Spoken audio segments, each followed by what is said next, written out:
Amis de TV ADP, bonjour et bienvenue dans cette nouvelle émission, le puzzle de la vérité. Alors aujourd'hui, je fais revenir quelqu'un qui avait fait déjà une émission dans l'autre série d'émissions qui est La mafia des tribunaux de commerce, c'est quoi? Mais là, il a un complément d'information à faire devant nous, à vous faire connaître. Donc j'appelle Christophe. Est-ce que tu es là, Christophe? Bonjour, Christophe. Oui, bonjour à tous. Bon, Christophe, tu vas être obligé pour que les gens qui captent cette vidéo-là pour la première fois, sans t'avoir vu dans l'autre, tu dises qui tu es, d'accord? Et comme ça, on va commencer de parler du sujet que tu as décidé d'exposer. Vas-y, Christophe. Donc, je suis Christophe Magnaudet, j'habite en Corrèze, en Haute-Corrèze. Je suis marié, j'ai 2 enfants et je suis donc un assistant de longue date où j'agis pour défendre chaque concitoyen et défendre notre pays parce que je pense, avec ce que je vais présenter aujourd'hui, vous allez comprendre pourquoi j'utilise de défendre notre pays qui est aujourd'hui à la main de certaines personnes et c'est loin d'être complotiste. Vous allez comprendre alors pourquoi. C'est très bien. Bon, voilà, ben, le sujet, enfin, la manière de faire les choses, c'est introduit. Donc, c'est le but de l'émission Le puzzle de la vérité, faire savoir des choses. OK? Bon, ben, Christophe, C'est ça. Comme je on te dit à laisse moi. aborder le sujet. Ouais, je te laisse aborder le sujet. Vas-y, vas-y. Alors, comme j'avais expliqué donc dans l'autre émission, donc pour ceux qui ne l'auront pas vu, donc moi j'ai lancé une action il y a maintenant plusieurs années, ce qui s'appelait la désobéissance civique de droit. Cette action avait pour but de démontrer et a toujours pour but de démontrer les magouilles, parce on va appeler un chat, les magouilles qui alimentent notre système judiciaire, administratif et je dirais même sociétal. Je vais aller jusque-là. En créant cette action, donc c'est une désobéissance civique de droit. Alors, je vais revenir sur chaque mot parce qu'ils ont un sens très important. La désobéissance civique, donc la désobéissance tout simple, donc on comprend ce que ça veut dire, on dit c'est pour désobéir. Alors évidemment, mes détracteurs, et en particulier le système, dit c'est que je ne veux pas respecter les règles de l'État. Faux. J'ai décidé de ne plus respecter, de plus obéir aux règles imposées par des personnes qui prétendent faire partie de l'État. L'État, c'est nous tous. Et moi, mes règles à moi, qui sont la Constitution et les règles qui en découlent, eh bien, me disent que y a des gens qui se sont octroyés des pouvoirs qui ne correspondent pas du tout à la réalité de ce qui. Donc, je ne veux pas obéir à ces gens-là parce que ces gens-là se sont fait leurs propres règles qui ne correspondent pas à la règle de l'État. Ouais. Ensuite, c'est civique. Civique, c'est parce que au départ, je ne voulais pas entraîner tout le monde avec moi parce que je trouve que c'est une action qui est difficile. On reçoit des menaces de mort. Ça peut aller. On est intimidé. On essaye de vous priver de vos droits.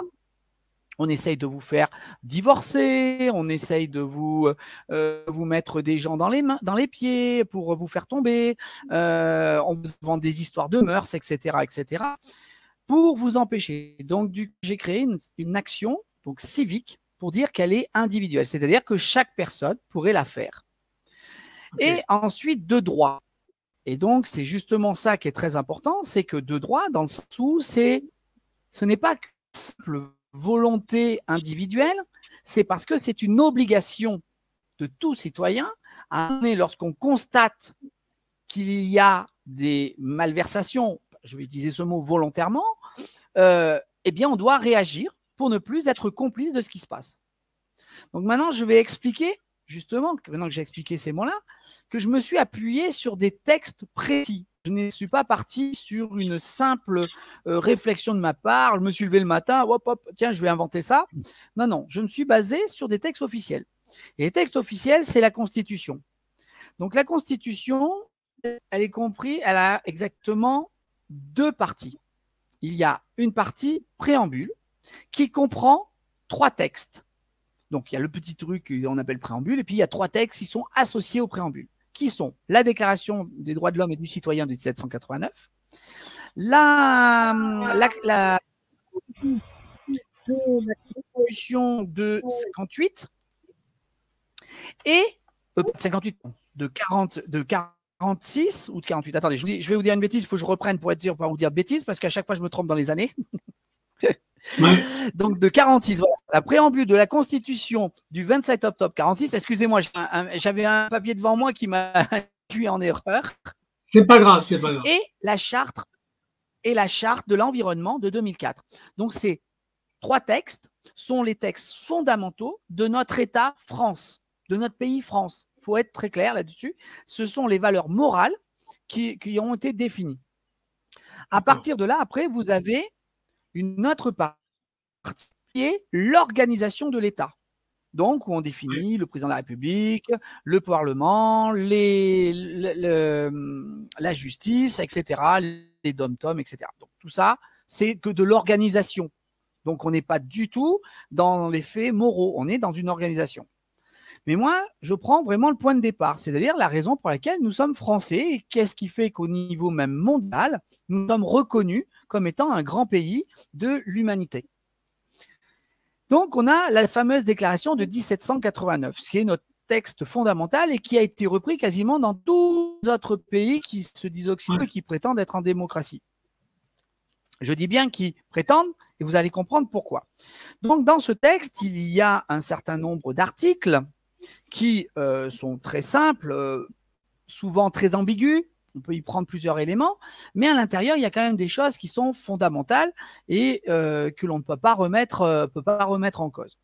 Et donc, moi, il y a un élément qui m'a interpellé. Il y a 2 éléments, 2 articles qui sont pour moi vraiment la structure même de la désobéissance civique qui sont nés. C'est l'article 15 et l'article 16. Donc, l'article 15 de 1789 dit « La société a le droit de demander compte à tout agent public de son administration ». Alors, ça, qu'est-ce que ça veut dire? Parce qu'en fait, il faut bien comprendre le sens de ça. Ça veut dire que chaque citoyen, quand on dit droit, ce n'est plus qu'un simple droit, c'est même un devoir, je dirais. C'est que lorsqu'on voit qu'il y a quelque chose qui ne fonctionne pas dans nos administrations, eh bien, on a le droit d'aller faire toc, toc, toc. Excusez-moi, monsieur l'agent, pouvez-vous nous expliquer qu'est-ce qui se passe mal? Or, aujourd'hui, lorsque vous allez voir un fonctionnaire et vous lui dites, tiens, je voudrais savoir ce que vous avez fait sur tel dossier, il va vous dire, ah non, non, ça, c'est pas le droit, c'est secret professionnel. Alors qu'on ne lui demande pas de nous donner les détails en soi, on lui dit, pour quelle raison vous n'avez pas respecté la règle? Et ça, il vous le refuse. Que ça soit dans l'éducation nationale, que ça soit dans les administrations classiques, et je ne vous parle pas des impôts, et je ne vous parle pas de la justice, qui, eux, vous renvoient balader. Mais cela dit, si vous incitez beaucoup et que vous leur dites « moi, je ne veux pas savoir, vous m'obligez, je vous impose de dire ça parce que j'ai constaté une irrégularité, je vous demande de vous justifier », eh bien, ils ont obligation de vous répondre. Et c'est comme ça que j'ai obtenu des documents intéressants, que j'ai réussi à obtenir des informations sur le RSI à l'époque du RSI, que j'ai obtenu des informations sur les impôts, comme quoi on avait des taxes calculées un petit peu hasardeuses. Et je vous mets au défi d'avoir les vrais calculs, parce que justement, c'est fait un peu au petit bonheur la chance. Donc ça, c'était le premier élément qui m'a interpellé. Le deuxième élément qui m'a interpellé, c'est l'article 16 qui lui dit « Toute société dans laquelle la garantie des droits n'est pas assurée, ni la séparation des pouvoirs déterminée n'a point de constitution. » Alors, il faut bien comprendre, la garantie des droits, donc ça veut dire ce que ça veut dire, c'est-à-dire à partir du moment où vos droits sont bafoués, il n'y a plus de constitution. Qui a dit que constitution dit plus de code, plus d'arrêté, plus rien du tout. Je veux dire, vous comprenez bien cette petite phrase de rien du tout que nos élus, je dis bien tous nos élus, se torchent avec tous les jours. Parce que celle-là, combien d'entre eux les bafouent nos droits? Combien? J'ose même pas dire le nombre. Donc là-dessus, on est déjà un élément qui, comme on dit, déjà on commence à waouh, ça commence à secouer. Et après, on lit un deuxième truc, séparation des pouvoirs. Alors là, c'est un petit peu plus complexe. Je reviendrai un peu plus tard. Mais vous allez voir qu'on va rigoler aussi pas mal. Façon de parler, c'est un peu jaune. Donc, à partir de cet élément-là, j'ai dit, bon, déjà, on a quelques éléments qui nous permettent d'aller demander des comptes à l'administration et que moi, je ne veux être complice parce que par l'article 15, le fait de fermer les yeux sur leurs attitudes, eh bien, je deviens complice, moi, citoyen. Donc, je tolère que l'État, du fait que l'État, c'est moi, hein, je veux dire, c'est nous tous. Donc, si je dis rien quand il y a une irrégularité, lorsqu'il y a des arrestations abusives, lorsqu'il y a des placements d'enfants abusifs, lorsqu'il y a des violences conjugales que tout le monde ferme les yeux, lorsqu'il y a des entreprises qu'on ferme sans leur demander, sans respecter les règles, c'est des choses qu'on ne peut pas fermer les yeux. C'est-à-dire, si je ferme les yeux, ça veut dire que je suis complice. Et là-dessus, comprenez bien ça. C'est le fait que chacun d'entre nous, nous taisons sur ce qu'on observe, eh bien, nous sommes complices de crimes. Je dis bien chacun d'entre nous. Donc, personnellement, j'ai décidé de ne plus être complice de ça parce que je me suis dit, moi, je ne suis pas comme ça et je ne vois pas pour quelle raison. Parce que depuis des années, des décennies, on a fait ça, je devrais l'accepter. Donc, je m'y suis opposé. Alors, je suis creusé un petit peu plus loin et je suis revenu sur les premiers articles de 1789 où il est intéressant que on a le droit, lorsque nous avons perdu nos droits, c'est de s'opposer. C'est l'article 2. But de toute association politique, oui, je me trompe pas, et la conservation des droits naturels et imprescriptibles de l'homme. Ces droits sont la liberté, la propriété, la sûreté et la résistance à l'oppression. Oui. J'insiste bien là-dessus. Dès lors du moment qu'on perd nos libertés, la propriété, ce qui est le cas, parce que liberté, on n'en parle même pas, je pense que vous avez tout ça. Mais la propriété aussi, dans de nombreux cas, la spoliation et la perte de propriété, je le rappelle. La sûreté, dès le moment que vous ne pouvez plus être sûr de vous, parce que être sûr quand vous sortez dans la rue, parce que vous recevez des menaces de l'administration, donc la sûreté. Donc vous imaginez, là déjà, je prends les 3 premiers, on est déjà hors sujet en France. Hein. Ça fait longtemps que tous les gens qui s'y opposent, ils ont perdu tout ça. Eh bien, on a la résistance à l'oppression. Donc, on a le droit aussi d'avoir résistance. C'est ce que personnellement j'ai fait. Moi, j'ai dit, je suspends, ce que j'expliquais une fois, suspends les règlements. Je ne refuse pas de payer. Il est interdit de ne pas payer les impôts. Par contre, de suspendre, c'est parfaitement légal parce que j'ai le droit de faire résistance à l'oppression. Or, personnellement, et je le démontre, que nous sommes bien dans un état où on pratique l'oppression. Parce qu'on ne respecte ni la liberté, ni la propriété, ni la liberté. Donc, voilà comment est née la désobéissance civique de droit, où je demande simplement compte aux gens de l'administration, des politiques, la justice, etc., de m'expliquer comment se fait-il que dans notre société, aujourd'hui, en 2000, on ne va pas parler de l'année départ, parce que 2022 est toujours d'actualité, on ne respecte pas déjà nos droits fondamentaux. Comment c'est possible? Et donc, on est arrivé à des choses de folie. Alors, plaider ça pour argumenter dans mes courriers que j'ai faits et dans ce que j'ai demandé, j'ai pris des exemples aussi concrets. Parce que j'ai dit, il faut qu'ils comprennent bien tous les mots. Hein. Bon, voilà, aujourd'hui, en France, on n'applique pas la loi, on l'interprète. Je précise. Lorsqu'on fait une loi, ça arrive dans les administrations à une interprétation. Ce qui fait qu'à Paris ou à Marseille, on n'a pas la même interprétation et on n'a pas les mêmes règles. Mais ça, il ne faut pas le dire. On nous dit on n'est plus à l'époque féodale. Ouais. On n'a peut-être pas les mêmes, pas la question des monnaies, mais alors au niveau des règles administratives, excusez-moi, mais on a 2 poids 2 mesures dans de nombreux cas. Donc, à partir de là, j'ai pris aussi des informations autres. C'est-à-dire que j'ai commencé à dire, attendez, on va démontrer qu'on n'est pas dans les libertés. Moi, je veux savoir où passe mon argent, en fait. J'ai dit, à un moment donné, voilà, aujourd'hui, on donne de plus en plus d'impôts et on n'a plus de services publics. Ça, je pense que tout le monde est unanime. Je veux dire, à moins d'être aveugle, tout le monde dit oui, on donne beaucoup d'aide au social, on aide les gens au RSA. Vous vous rendez compte, les gens du RSA nous coûtent de l'argent, ils ne payent pas d'impôts. Faux. Les gens du RSA payent des impôts et proportionnellement, c'est même parmi ceux qui en payent le plus. Parce que si on oublie, on parle de l'impôt sur le revenu, les gens parlent, mais ils oublient de tous les impôts indirects. Donc, quelqu'un qui est au RSA, si vous lui enlevez la TVA, la TIPP, les taxes sur les énergies, etc., vous allez voir, au final, le pauvre homme, il a tellement donné à l'État que je peux vous dire, c'est pas les 200 balles qui lui restent pour vivre que on a à lui plaindre. Il faut arrêter de mentir avec ça. J'ai marre d'entendre tous ces gens qui se plaignent des gens qui sont au RSA et qui disent ces gens ne payent rien. C'est faux, archi faux. Tout le monde en France paye des impôts. Simplement, il y a des directs et des indirects. Ils ne payent pas d'impôts sur le revenu. Et quand il vous reste plus que 200 balles pour manger, vous m'excuserez, Essayez de le faire, et puis après, vous revenez me voir, vous m'expliquez comment vous faites. Mais ça, c'est bien ce que tu dis là, parce qu'il y a beaucoup de gens qui ne savent pas ça, en fait. Ouais. Tout à fait. Tout à fait. C'est qu'aujourd'hui, l'argument des politiques est d'expliquer, d'opposer les gens les uns contre les autres. Donc, celui Bien à sûr. qui on note des aides sociales, c'est un profiteur.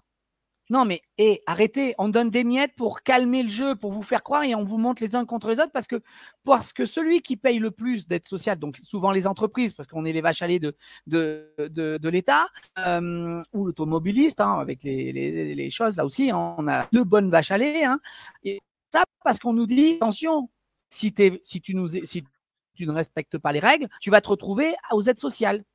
Et donc, automatiquement, on focalise là-dessus, on se dit, tiens, non, je ne veux pas être là. Hein, c'est comme ça que vous prenez la place de la Concorde, qui est très intéressante, pas de la Concorde, là où il y a tous les bijoutiers à Paris. Zut, j'ai mangé. Voilà, cette grande place où vous avez d'un côté le luxe, je crois que c'est là où il y a le ministère de la Justice, et au milieu, on accepte, sur cette place-là, on accepte qu'il y ait des SDF. Aussi se rencontre un certain mouvement qui s'appelle Siècle. Oh, une petite parenthèse pour ceux qui comprendront ce que je veux dire. Tous les troisièmes mercredis de mois. On laisse des SDF sur ces places-là. Ce n'est pas un hasard. Sachez que c'est une manipulation, parce qu'on pourrait très bien loger ces SDF ailleurs, mais on les laisse pour montrer des gens qui sont très riches, avec des gens qui, malheureusement, essayent de survivre, et on leur dit, tu vois, regarde, tu as de la chance, toi, hein, parce que ça pourrait être pire, tu pourrais être comme ça. Et on oppose ça dans l'esprit de peur aux gens pour qu'ils n'aient pas envie de tomber dans ces minimums sociaux. Donc, du coup, cet argent public qui est donné, donc l'argent social, pour l'argent social, on ne donne pas autant, il faut arrêter, il y a beaucoup d'argent qui reviennent, l'essentiel même. Donc, il n'y a pas autant de détournements, hein. On a quelques tricheurs, comme dans notre société, elle est basée sur de la triche, donc il y en a comme dans le reste de la société, malheureusement. Je dirais que pour les minimums sociaux ou les aides sociales de manière générale, il y en a moins que dans d'autres parties que je vais aborder dans quelques secondes. Donc, du coup, j'ai demandé où passer tout cet argent. Donc, après, on parle justement de cet argent public. Où il sert? Qu'est-ce qu'on se rend compte? Des hommes politiques qui, le nombre, sont condamnés. C'est-à-dire que c'est M. Pasco qui disait, et qui a une très bonne revendication, de dire on veut que nos hommes politiques aient un casier vierge. Bon, le seul problème, c'est que si on fait passer cette loi, eh ben, on va plus d'élus. Hein. Bah oui, donc, c'est un truc de fou. C'est un truc de fou. Alors, moi, j'ai dit, c'est bien beau, mais cet argent-là, ces gens-là, ils sont condamnés à quoi? Ils sont condamnés à des non-peines. C'est-à-dire qu'officiellement, ils sont, hein, vous prenez Cahuzac. Cahuzac qui a confondu la Croix-Rouge avec la Suisse. Hein, c'est vrai que c'est un drapeau avec une croix. Qu'est-ce qu'il a eu comme conséquence? Un peu d'humiliation publique. Ouais, mais excusez-moi, moi, à 20 000 euros par mois, je vois pas trop où est le problème. Et aujourd'hui, il est docteur, il gagne 8 balles par mois. Il est pas malheureux. Je veux dire, on n'est pas en train de parler d'un mec qui gagne 200 balles par mois, là. Non, mais tu vois, là, quand tu dis ça, ça me fait penser à un article qui est passé il n'y a pas longtemps, qui faisait un comparatif entre un père de famille qui a refusé que son fils mette son masque à l'école et qui a été condamné, d'accord, à 3 mois de prison avec sursis, alors que quelqu'un qui a violé un gamin, lui, il n'est même pas condamné. Donc, tout à fait. Exactement. Ça, c'est vraiment le genre de justice qu'on a. Alors, moi, je vais me donner un truc encore intéressant, tu vois, qui va rebondir sur ce que tu viens de dire.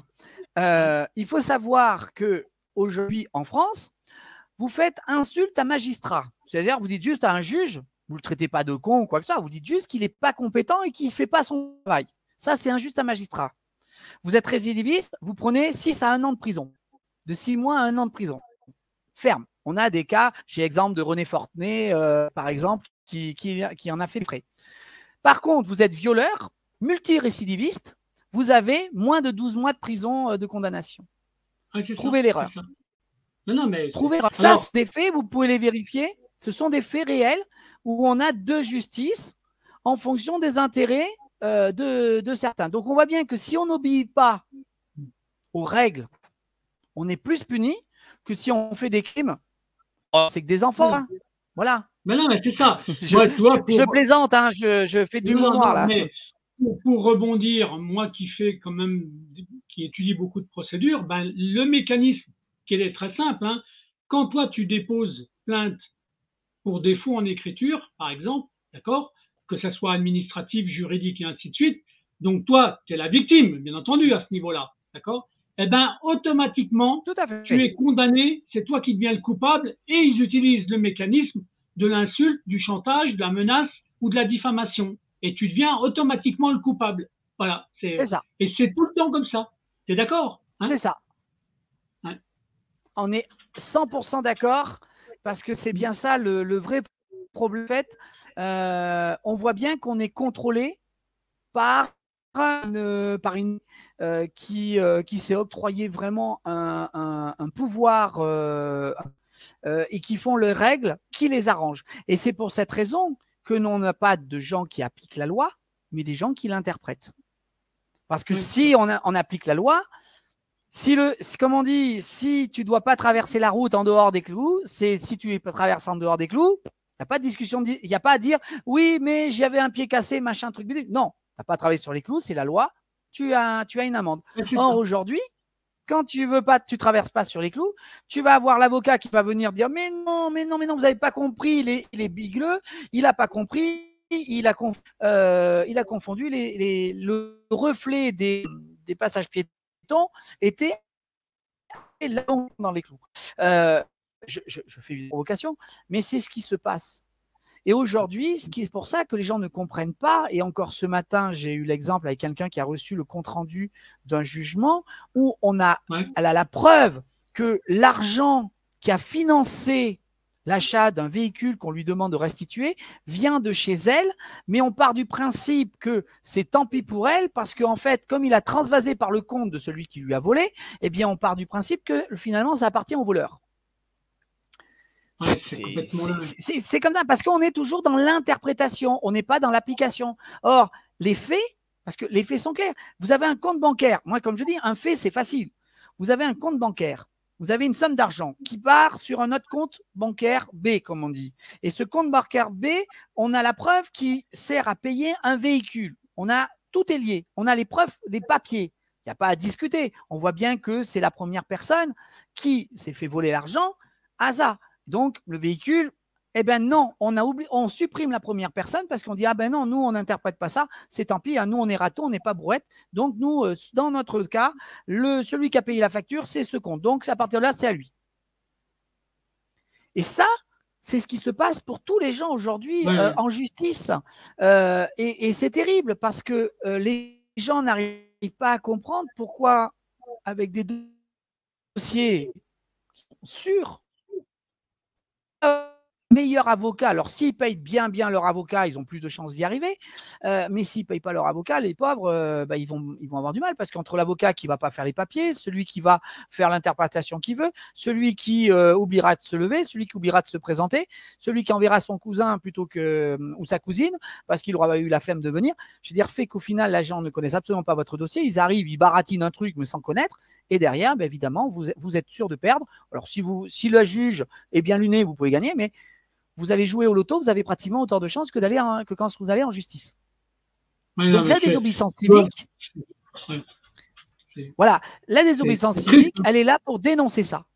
Elle dénonce ça sur, d'un côté, cet argent qui est gaspillé, lapidé. Alors, j'ai parlé des élus, donc de tous ces élus qui font des magouilles à plus ou moins échelle. Hein. Je veux dire, vous avez même dans des petites communes des choses qui sont même plus conscientes de la corruption.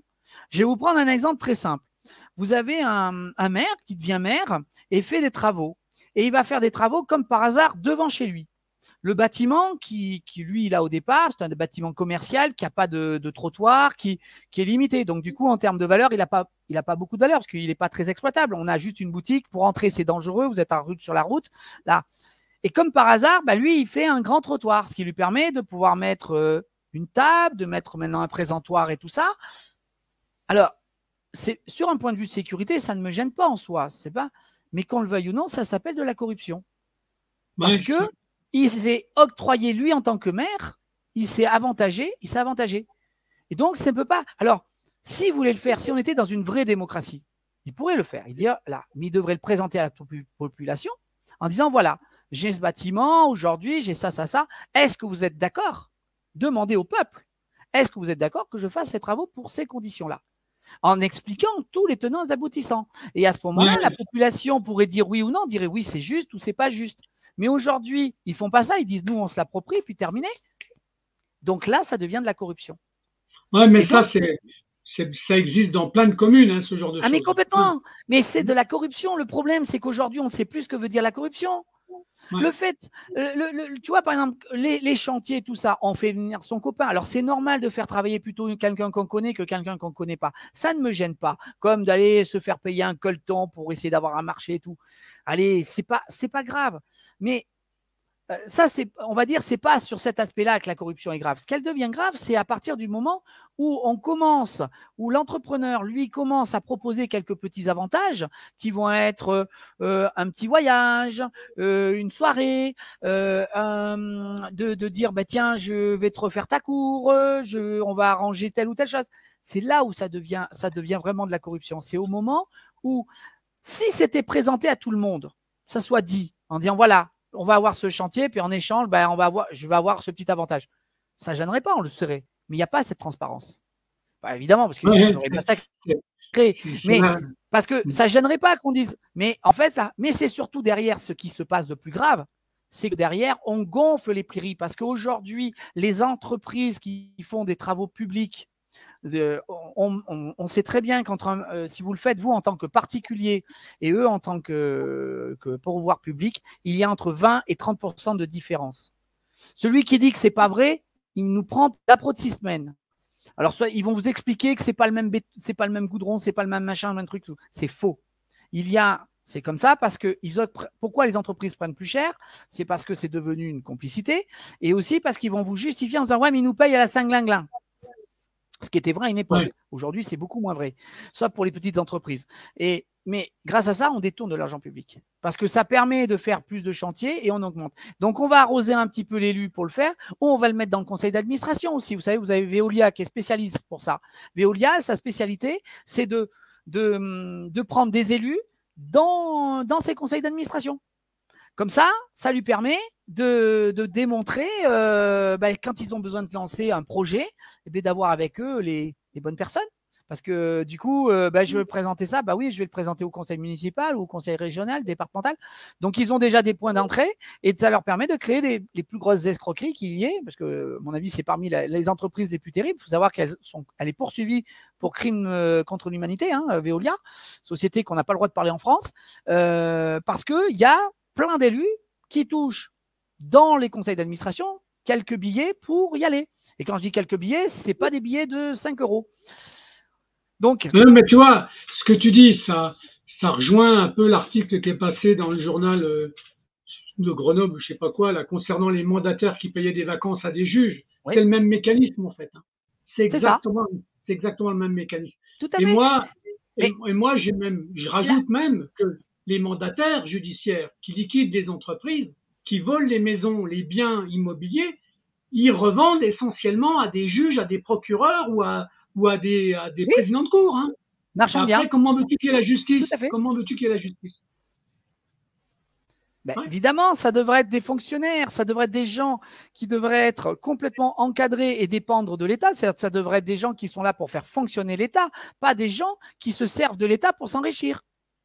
Parce qu'en fait, ils se servent de nous pour nous enrichir. Ils sont plus à notre service. Et pourtant, ils aiment bien mettre cette Marianne en nous montrant qu'ils font ça au nom du peuple. Moi, j'adore quand ils mettent cette phrase avec leur tampon. Comment ils peuvent nous prendre pour des cons à ce point-là? C'est terrible. Mais tout ça, voilà, moi, ce que je vais vous montrer, et c'est sur ce point-là où j'ai dit, maintenant, je le dénonce et je le démontre. Et je le démontre parce qu'on ne peut pas continuer. En faisant toutes ces recherches, j'ai évidemment étudié quelques personnages historiques. Et il y a un personnage qui m'a interpellé, qui est monsieur Frédéric Bastiat. Frédéric Bastiat est un petit peu connu des gens qui s'intéressent aux choses de l'histoire, mais ce n'est pas un des plus connus. Et pour cause. Et pour cause. Donc il a été juge, oui, il a été juge, il était économiste, je crois aussi, philosophe, écrivain. Voilà, il avait plein de choses comme pouvaient Ouais. l'être les gens intellectuels de l'époque, ce qui aujourd'hui on ne peut plus. Hein. Si tu es juge, tu n'es pas autre chose. Ou si tu es docteur, tu ne peux pas faire autre chose. Et si tu es maçon, tu ne peux surtout pas être quelqu'un de bien. Bon, moi, c'est une classe. Et Frédéric Bastien, ce qui est intéressant, c'est quelqu'un qui est né en 1801 et mort en 1850. C'est-à-dire qu'on est à la sortie de la Révolution française. Donc, c'est au moment où la France est en train de se construire. Et il écrit une chose que j'ai trouvé très intéressante. Alors, il a écrit plein de choses sur l'impôt, la justice et tout. J'invite tous les gens à lire ça. Vous allez voir comme quoi ses écrits sont complètement d'actualité. C'est-à-dire qu'il décrit la société. Vous imaginez, hein? On est à la sortie de la Révolution française. Il décrit la société dans laquelle nous vivons aujourd'hui. C'est-à-dire qu'on nous fait croire qu'on a évolué. Pas d'un iota, hein, et je vous assure, c'est impressionnant. Et il a écrit une phrase que j'aime bien, c'est « Quand le pillage devient un moyen d'existence pour un groupe d'hommes qui vit au sein de la société, ce groupe finit par créer pour lui-même tout un système juridique qui autorise le pillage et un code moral qui le glorifie. » Je trouve que cette phrase, elle est extraordinaire. Et oui, elle est d'actualité. Parce qu'elle est complètement d'actualité. Et la désobéissance civique de droit, c'est parce que moi, je refuse d'obéir à ces gens-là qui se sont octroyés ces moyens, ils ont ce groupe d'hommes qui se sont créés leur propre système et en effet juridique pour pouvoir nous punir. Et derrière tout ça, on doit les glorifier parce que regardez comment un juge se comporte. Le juge, c'est « je suis juge », quand il vous serre la main, c'est vraiment un honneur. C'est à la limite, s'il n'a pas la bague du pape, qu'il faudrait qu'on baise. C'est-à-dire que ces gens-là, qui normalement devraient être des gens comme nous, ils font caca comme nous, hein, je veux dire, je vous rassure tout de suite, hein, ils font rien de plus. Et quand ils meurent, ils vont dans le même trou que nous, hein, je veux dire, il n'y a pas de différence, et pourtant, on doit les glorifier. Donc aujourd'hui, on est vraiment en plein dedans. Et donc moi, c'est ça que j'ai voulu dénoncer, et j'ai voulu le démontrer que c'est écrit dans nos textes, que en fait, on nous a menti pleinement sur tous les plans. Et donc, vous avez pu voir déjà, donc là, 1789, il y a des éléments. Alors, j'ai continué donc dans les préambules, et vous allez voir qu'il y a des choses encore tout aussi intéressantes. C'est dans le préambule du 27 octobre 46. Donc, c'était la 4e République qui restait pas très longtemps au pouvoir. Hein, donc, ça s'est arrêté en 58 pour arriver à la 5e. Donc, l'organisation ne fonctionnait pas. Mais par contre, on est à la sortie de la guerre et je trouve qu'ils avaient fait un résumé de notre pays, de ce qu'on pouvait faire extraordinaire. Ils avaient vraiment donné toutes les lignes importantes et avec des mots simples cette fois-ci, à l'inverse de 1789 où on est sur des mots, on va dire un peu savants, qui sont du français ancien, qui font que des fois on n'a pas toujours la profondeur qu'ils avaient à l'époque, donc qui a perdu des fois un petit peu de profondeur. Là, on est sur des choses très terre à terre, toutes simples. C'est la nation assure à l'individu et à la famille les conditions nécessaires à leur développement. Vous voyez, un truc tout con, ça tout le monde comprend, on n'a pas besoin d'avoir fait des grandes études. La nation garantit l'égal accès à l'enfant et à l'adulte, à l'instruction, la formation professionnelle et à la culture. L'organisation de l'enseignement public gratuit et laïque à tous les degrés est un devoir de l'État. Je précise, l'enseignement public gratuit et laïque à tous les degrés est un devoir de l'État. Rappelez-moi, là, ceux qui ont des enfants et qui sont à l'école, si c'est gratuit, bah, vous me le dites. Hein? Parce qu'aujourd'hui, il y a des enfants qui font des études, même s'ils ont les niveaux, mais même qu'il y ait des bourses, etc., mais les parents ne pouvant pas les aider suffisamment, choisissent des filières plus abordables financièrement. Je veux dire, ça, c'est une réalité. Mais on a une chose aussi bien intéressante aussi. Vous allez voir, celle-là, elle est très rigolote aussi. L'article 9, celui-là, c'est tout bien, toute entreprise, donc l'exploitation a ou acquiert les caractères d'un service public national ou d'un monopole de fait doit devenir la propriété de la collectivité. Je sais pas, là, on a plein de trucs. L'électricité, les énergies en général, les banques sont des nécessités, on ne peut pas faire sans. Mais hein, on nous dit qu'on doit faire... Ce qui est drôle, ce que tu dis, Christophe, c'est que c'était comme ça avant et qu'on a tout privatisé. C'est ça. Parce que justement, et là je reviens à la phrase que je vous ai dit, quand le pillage devient un moyen d'existence pour un groupe d'hommes qui vit au sein de la société, ce groupe finit par créer par lui-même tout un système juridique qui lui autorise le pillage et un code moral qui le glorifie. Nous avons été volés. Chaque citoyen français a été volé par des milices. Moi, j'utilise le mot milice parce qu'ils ne sont pas tous d'accord, ils se font la guerre entre eux. Ça, c'est aussi un peu le cinéma qu'ils font. Là, je lisais un truc de Ruffin avait finalement fait un accord avec M. Macron. Alors, je ne sais pas si c'est vrai, mais si c'est pas lui, cette fois-ci, ça a été sur un autre.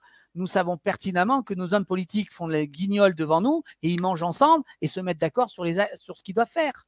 Les syndicats, lorsqu'ils manifestent, je le dis à tous les gens qui sont syndiqués, sachez que la plupart du temps, vos revendications sont déjà négociées avant que vous soyez dans la rue. Elles ont été déjà définies. Toi, je te donne ça, toi, tu me donnes ça, et je te donne ça comme pour mettre dans ta poche. Ça, c'est la réalité. Et celui qui me dit que c'est pas vrai, soit il veut nous prendre pour des abrutis, soit il est complètement naïf et il croit qu'on va gober son mensonge plus gros que lui. Nous sommes arrivés dans un système complètement malade où seul le mensonge, la trahison, la vanité et la cupidité sont des valeurs.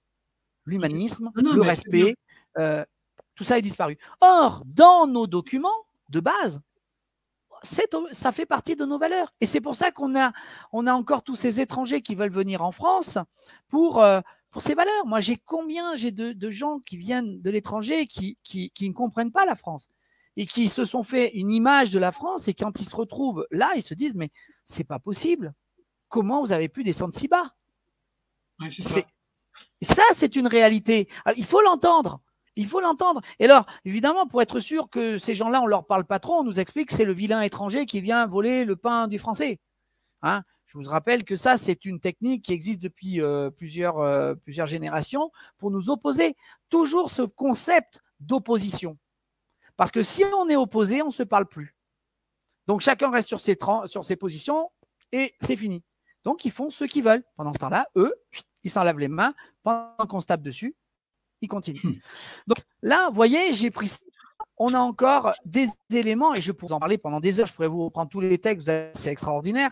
On a des trucs qui vous dites, mais non, mais on n'est plus du tout dans le pays qu'on nous attend.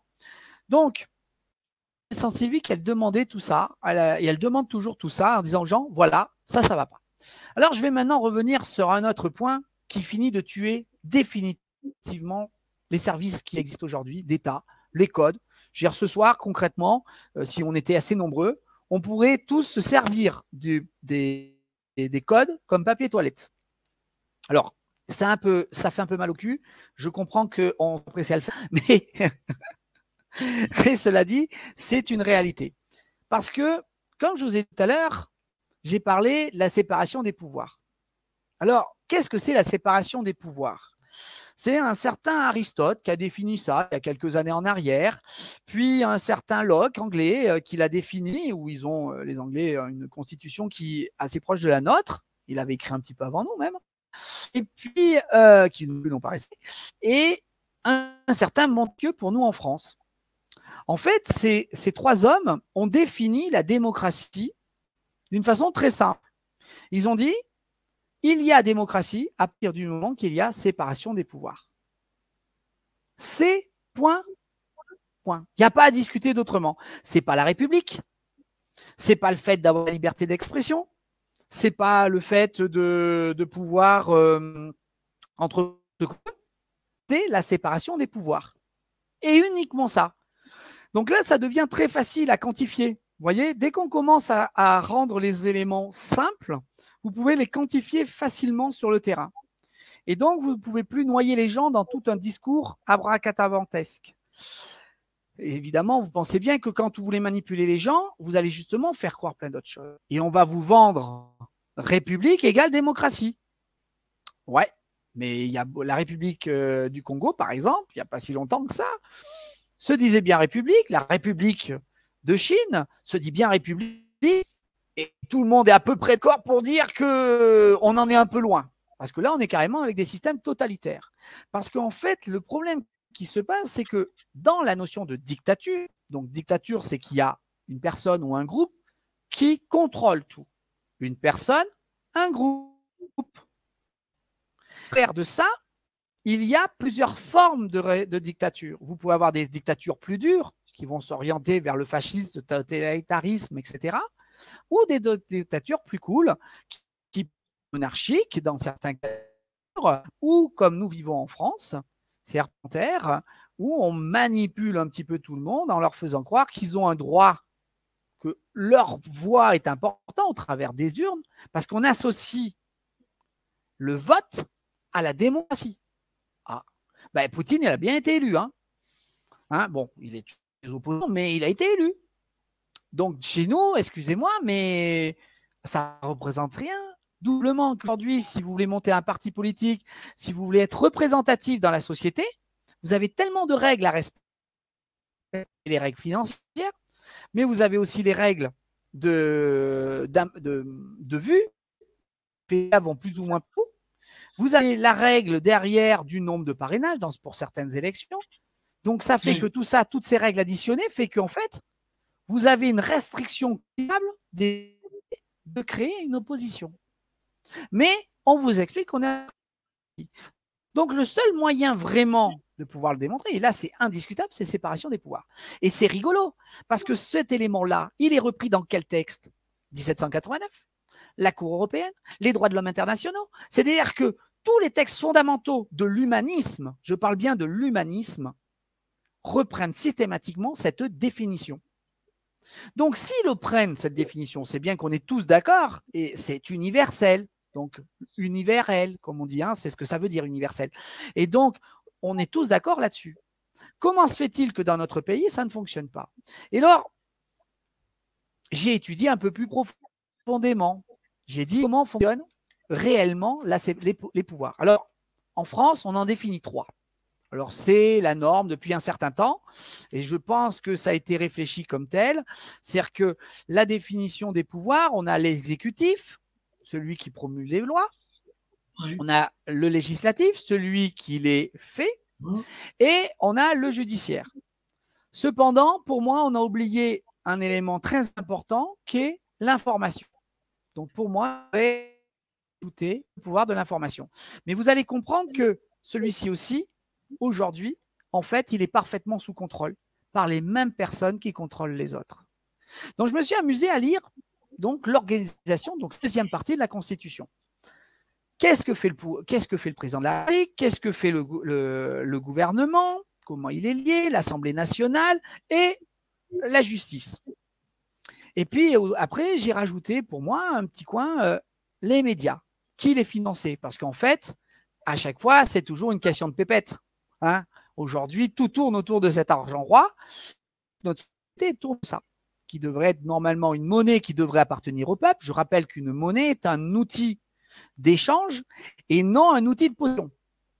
Or, on a réussi à inverser les choses, qui fait que en ayant fait la notion de propriété privée, propriété collective, je vous rappelle que c'est une notion qui est fondamentale en 1789, qui a été bafouée depuis, parce qu'en fait, aujourd'hui, on essaye de tout rendre public, alors que privé, pardon, alors qu'à la base, il y a beaucoup d'éléments qui devraient rester publics, collectifs. Vous voyez, si on ne veut pas utiliser le mot public, mettez le mot collectif. Je vais prendre l'exemple des sectionaux. Vous voyez, les terres agricoles, pendant très longtemps, on s'appelait des sectionaux. C'est quasiment oublié de tout le monde. Ça marchait encore il n'y a pas si longtemps et ça existe encore, c'est toujours d'actualité. Il y a encore des sectionaux dans notre pays. On les a lâchés pour vendre des terrains de propriété privée. Donc ça, c'est quelque chose qui n'est pas normal. Si on réfléchit, la collectivité a besoin d'avoir un échange et de pouvoir produire à manger pour tout le monde. Donc, il n'y a pas besoin que ça appartienne à une personne en particulier. Ça, c'est un autre débat, mais j'invite tout le monde à se poser la question sur la notion de propriété privée et de propriété publique.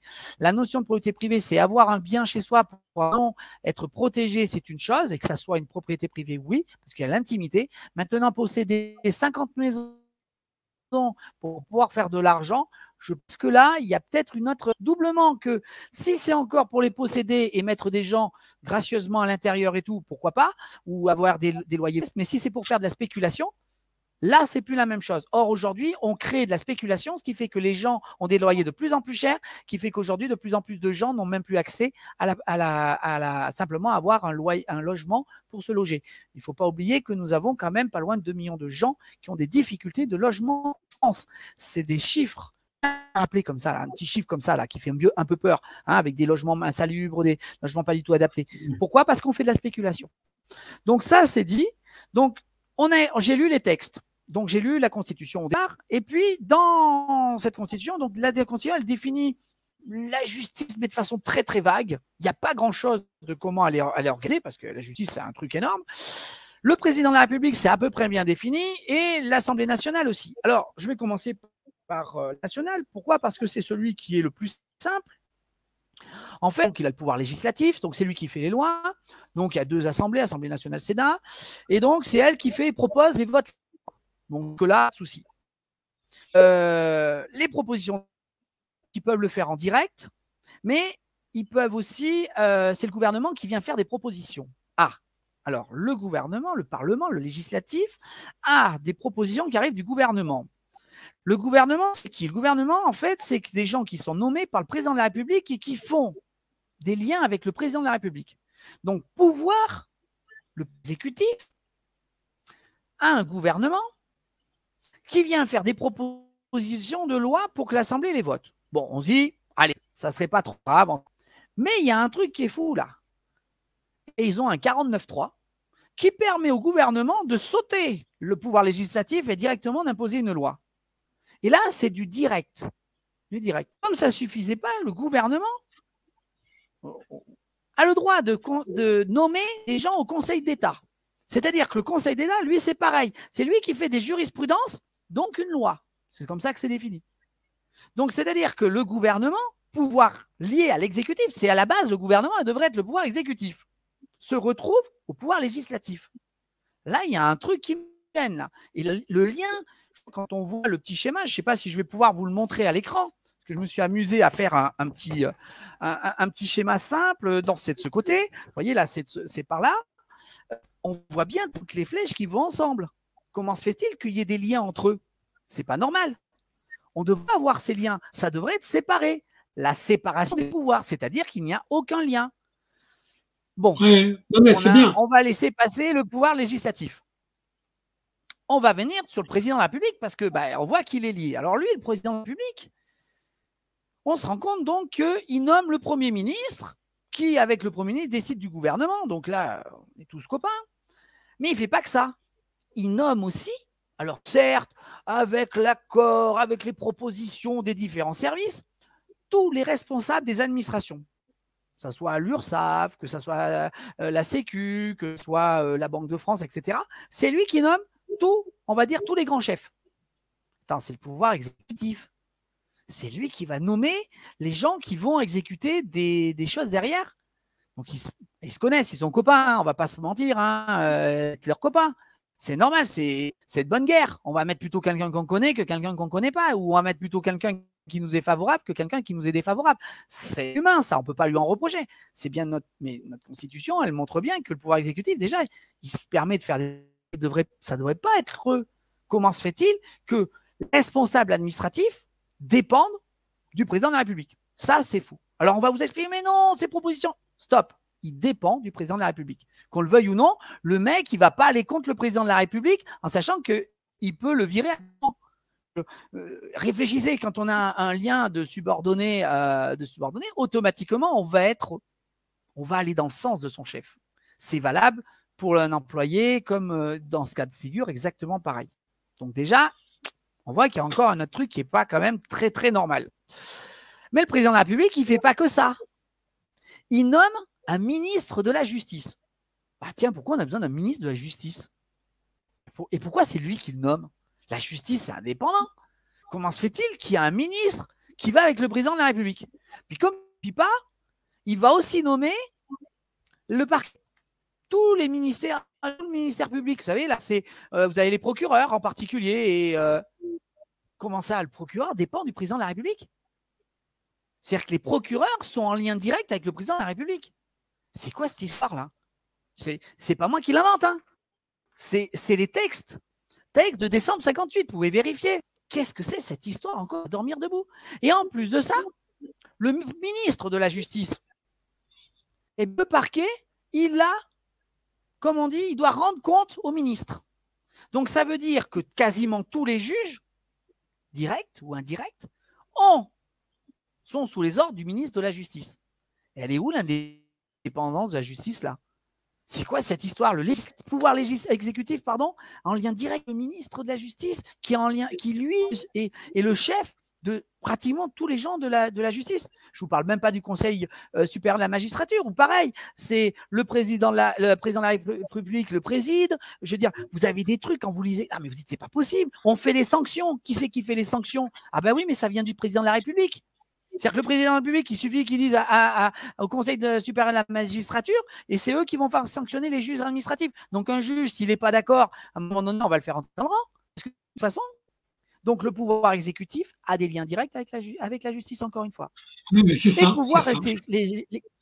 le pouvoir législatif, eh bien, parce que pour faire croire que tout était bien, qu'on était dans une démocratie, qu'est-ce qu'a fait un certain Pompidou? Il n'a rien trouvé de mieux que nous inventer un Conseil constitutionnel. Alors là, on se dit, putain, ça doit être des gens qui s'y connaissent en droit, ça doit être la crème de la crème. C'est des génies, hein. C'est les mecs qui connaissent le bout du doigt, tout le droit et tout. Alors, ils connaissent surtout le travers que le droit, je le dis tout de suite. Parce que s'ils lisaient la Constitution, il y a les 3/4 des lois, ils ne les feraient pas passer. Mais comme on sait qui c'est qui est à l'intérieur, parce qu'il faut voir comment c'est nommé. Vous avez le président de la République qui nomme qui nomme des gens au Conseil constitutionnel. Je crois que c'est 3, si mes souvenirs sont bons. Vous avez le président du Sénat qui va nommer des conseils constitutionnels. Déjà, vous dites, attends, le législatif et l'exécutif nomment des gens au Conseil constitutionnel. Ça veut dire qu'on met des copains. Donc, ça veut dire que quand on fait des propositions de loi, si le président de la République dessine d'une loi, il dit au Premier ministre qui est sous ses ordres, s'il n'est pas d'accord, il le vire. Donc, du coup, l'autre, il va dire OK. Le gouvernement va le présenter à l'Assemblée. Donc, si l'Assemblée ne lui est pas favorable, il s'en fout, il passe par le 49.3. Et puis, si derrière, l'Assemblée dit, ouais, on va quand même dire, allez, au Conseil constitutionnel, bah oui, mais le Conseil constitutionnel, si c'est lui qui l'a pris la décision, il dit, il faut être avec moi. Plus il y est, lui. Il dit, il faut être avec moi. Donc, du coup, la loi, elle sera automatiquement validée. Oui, c'est ça. Vous vous rendez compte le mécanisme? Oui, c'est ça. C'est un truc de fou. C'est-à-dire qu'on vous a menti. Et les gens qui vous disent, je raconte n'importe quoi, je leur dis, il n'y a pas de problème. Moi, vous voulez pas me croire, je suis un imbécile, il n'y a aucun souci. Maintenant, moi, ce que j'ai fait, c'est écrit noir sur blanc. Pas par moi, par nos anciens. Ce sont des textes officiels. La Constitution, c'est pas moi qui l'ai écrit. Le décret de décembre 58, c'est moi qui l'ai écrit. Qui est la justice. Je n'ai rien fait. Je ne fais que le traduire. Et traduit de façon très simple. Hein. Je veux dire, c'est un peu casse-tête, mais vous prenez le temps, vous allez voir, vous allez retomber exactement sur les mêmes choses. Oh, j'ai peut-être fait une erreur d'une flèche. Hein. Je dis pas. Hein, c'est vrai que c'est assez complexe. Parce qu'il y en a tellement qu'on ne sait même plus par où ça passe. Mais quand vous analysez les choses avec les cours suprêmes, c'est pareil, vous avez de la justice, pour bien comprendre, la Cour suprême, elle est validée, le jugement est validé par le Conseil constitutionnel. C'est-à-dire que s'ils sont copains entre eux, ça veut dire que vous dites, allez, je vais devant la Cour suprême, pour de moi, la loi, elle le dit. Bah oui, mais s'ils ne sont pas d'accord avec vous, c'est des copains, ils ne vont pas être d'accord avec vous. Donc, vous êtes mort d'avance. Vous avez aucune chance. C'est ce qui se passe dans la justice maintenant, hein, de toute façon, c'est très clair. Hein. C'est ça. Donc, tout à l'heure, quand je vous lisais cette de Frédéric Bastiat, je trouve qu'elle est complètement d'actualité et qu'elle a tout son sens parce que c'est une réalité. Alors, je vais finir sur un point qui est les médias. Les médias, je ne vous en ai pas parlé parce que ce n'est pas écrit dans la Constitution. Alors, comment ils ont leur lien avec les autres? Ils ont un rôle très important. Il faut bien comprendre à quoi sert la communication. La première institution à s'être servie de la communication, et en particulier de l'écrit, et qui a permis au développement de l'imprimerie, c'est l'Église chrétienne. Parce que ça leur permettait de faire passer de la propagande. Il faut être très clair, c'est comme ça que l'imprimerie a pu perdurer. S'il n'y a pas eu ça, on aurait mis bien plus de temps pour faire développer l'imprimerie. Hein. Donc, on sait de très longtemps que c'est important, que l'implication a de l'importance, et donc les écrits, les journaux, etc., ont une grande importance pour manipuler l'opinion publique. Aujourd'hui, qu'est-ce qu'ils font? Ils n'ont pas enregistré un pouvoir pour qu'ils soient vraiment indépendants. Donc, ils disent qu'ils sont indépendants, mais ce n'est pas vrai. Encore une fois, qui paye? C'est plus de nommer le copain pour avoir un salaire. Là, cette fois-ci, c'est qu'on donne des primes. Tous les grands journaux sont subventionnés aujourd'hui. Tous, sans exception. Donc, automatiquement, à partir du moment qu'ils sont subventionnés, il ne faut pas se mentir. Ils vont dans le sens de celui qui donne des sous. Et quand ils sont rachetés par des milliardaires ou des grandes filiales, ils ne vont pas aller dénoncer le milliardaire qui les a rachetés. C'est suicidaire. Je veux dire, le mec, c'est toi qui fais la fiche. C'est comme quand tu es patron. Allez, soyons honnêtes. Soyons honnêtes avec nous-mêmes, les amis. T'es patron, tu as un salarié qui te fait un coup de pute. Tu vas tout faire pour le virer. Je veux dire, c'est humain. Je veux dire, même s'il a bien fait son boulot, s'il te fait un coup de pute, ça fait un coup de pute. Tu vas l'avoir mauvaise. Et c'est humain. Donc, imaginez, vous êtes journaliste. Comment voulez-vous que les journalistes soient indépendants? Aujourd'hui, les journaux appartiennent soit directement à l'État. Vous prenez France Télévisions, dont le président de la République nomme qui? Le responsable de France Télévisions. Ou de, je ne sais plus comment ça s'appelle, tout le truc qui comprend toutes les médias Ouais. de la chaîne et avec les radios, c'est quand même important parce qu'il y a quand même je ne sais plus combien de chaînes de télé et de radio, il y en a je ne sais plus combien, c'est quand même, il y a quand même pas mal d'informations. Après, vous avez des milliardaires qui auront racheté les journaux, qui à leur tour, ils vont aller dans le sens qui les intéresse. Bon, eh bien, comment voulez-vous avoir les infos? Et on va prendre un exemple très simple. Je vais prendre la télé. Vous allez voir, je vais prendre des chaînes. Vous prenez BFM. De quoi ils parlent en ce moment? Des vacances, parce qu'il faut que vous dépensiez votre argent pour aller en vacances. Et pour vous faire comprendre qu'en ce moment, les vacances, c'est plus important que de vivre. Parce que c'est vie, la vacance. Si vous vous emmerdez tous les jours dans votre travail, que vous avez besoin de vacances, vous m'excuserez, mais il faudrait vous poser la bonne question, c'est pourquoi vous vivez? Parce que les vacances, c'est pas une fin en soi. Je veux dire, je sais pas, si on est bien dans son travail, on n'a pas besoin, ou si on fait des choses qui nous plaisent dans la vie, les vacances, voilà, qu'on aille se promener pour voyager, pour grandir, c'est une chose. Aller partir en vacances pour aller se bourrer la gueule, faire la fête, pas d'heure, ou aller sur la plage se bronzer pour attraper un cancer de la peau, vous m'excuserez, j'en vois pas l'intérêt. Mais sachez que pour eux, ça les intéresse, vous attrapiez un cancer de la peau. Hein. Juste entre eux. Il y a des gens qui poussent à aller dans ce sens-là. Donc déjà, on vous parle de ça. Ensuite, on vous parle des problèmes de l'essence qui augmentent. On vous met que ça en évidence. Il va y avoir des pénuries. Donc ça, c'est BFM. BFM, en ce moment, vous pouvez voir, c'est leur ligne de conduite. Ils vous parlent de ça en permanence. Vous prenez CNews. Alors CNews, eux, c'est un autre style. Eux, c'est l'insécurité. L'insécurité, les étrangers. Il n'y a que ça sur leur chaîne. C'est tout le temps, tous les matins, qui est le mec qui a tabassé un autre mec. C'est les policiers, c'est ces trucs. Bref, tout le temps, ça. Et vous pouvez regarder. Vous allez sur cette chaîne, vous n'aurez que de l'information sur cette partie-là. Après, vous allez sur LCI. Alors LCI, eux, ils ont une autre approche. Eux, c'est la guerre en Ukraine. C'est l'essence de leur discussion aujourd'hui. C'est en Ukraine, il y a la guerre, donc il faut avoir peur. C'est intéressant parce que ce qu'il faut regarder, c'est ces trois chaînes qui est leur public. Et ce sont des tranches d'âge et des catégories socio-professionnelles ou sociétales, pardon. Et là, c'est très intéressant. C'est quand vous étudiez le public, vous vous rendez compte des messages qu'on veut faire passer à chacun pour qu'ils aient la même type de peur au final. Ça s'appelle de la manipulation de masse en utilisant des biais cognitifs. Et je vous assure, messieurs, dames, vous pouvez me traiter de complotiste, de tout ce que vous voulez. Ce que je viens de vous expliquer aujourd'hui, que j'ai fait n'importe quoi, que je suis contre le système, que je suis contre mon pays, je vous assure qu'aujourd'hui, moi, je me bats parce que je crois que mon pays est envahi par des gens qui sont malsains, certains par naïveté et par cupidité, d'autres en étant parfaitement sciemment, comme ça s'est passé alors, lorsque la France s'est fait envahir par les Allemands. Je tiens à rappeler ce fait historique qu'une grande partie de nos dirigeants français voulaient qu'on soit envahi par les Allemands. Et c'est pour cette raison que les Allemands sont rentrés très facilement en France en 40, en 30. Et ça, on a aujourd'hui encore, nous avons des gens qui veulent tuer le pays France pour créer un pays global mélangé avec les Américains, des Anglais, des Allemands, parce qu'eux, ils ont des intérêts personnels, économiques. Et ça n'a pas de sens. Ce n'est pas les frontières qui posent problème. Chaque frontière géographique représente ce qui est humain, ce que les gens ont voulu défendre comme idéologie. Et ça, c'est important. La France avait une image du siècle des Lumières. On a une image de gens humanistes qu'on essaye de supprimer, et on essaye surtout de nous monter les uns contre les autres pour qu'eux puissent nous voler, parce que je parle bien de vol. Ils vous volent votre argent, ils vous volent votre pays, ils peuvent aller vous voler vos enfants et vous voler encore bien plus jusqu'à votre âme.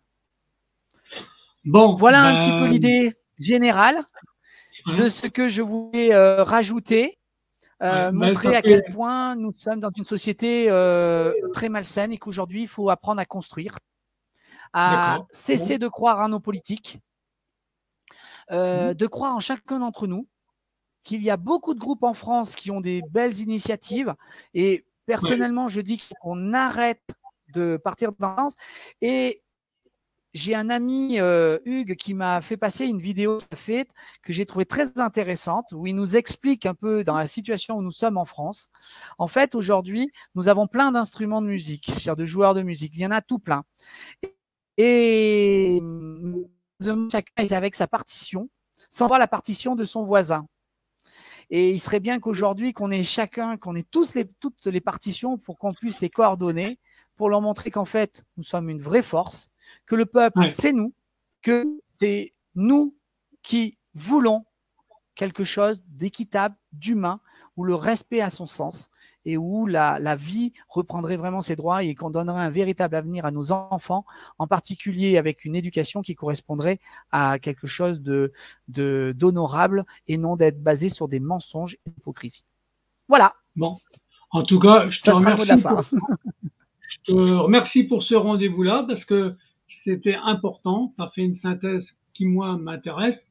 Elle va être en ligne ce soir sur la chaîne. Elle passera sur TVADP un peu plus tard. Mais en tout cas, Christophe, je te remercie de ce rendez-vous. D'accord? Et si Merci à toi de m'avoir invité. voilà, et si dans les prochains jours, tu as envie encore d'avoir un autre sujet, d'accord? Eh ben, il suffit que tu me Bon, ben, contactes et il y déjà, aura j'en pas ai de tout plein, souci. tu me connais. Oui, je sais, mais là, Je, il faut qu'on avance parce qu'en ce moment, il y a de la bousculade. Et comme tu le disais, ce C'est qui est pour ça, je important, veux laisser la place aux autres. Mais voilà. je te remercie pour cette invitation. Et la prochaine fois, je viendrai vous expliquer un projet de construction qui est le projet que nous sommes en train de créer, le comptoir citoyen, qui est un concept basé sur des solutions bancaires et des solutions de partage de nouvelle génération. Donc, Ok. ça sera de la Bon, construction. On aura fait le tour, la dénonciation, la ouais. problématique de notre société en général, avec aussi en montrant bien les irrégularités, et ensuite peut-être finir sur une note plus positive que l'on peut construire quelque chose. Je te remercie beaucoup. Donc, je vais envoyer le générique de Merci fin à parce tous. on a bouclé Merci à notre toi, Christophe. émission et je te remercie. Je te dis à très bientôt. Merci, Christophe. Ça marche. Merci. Bye bye.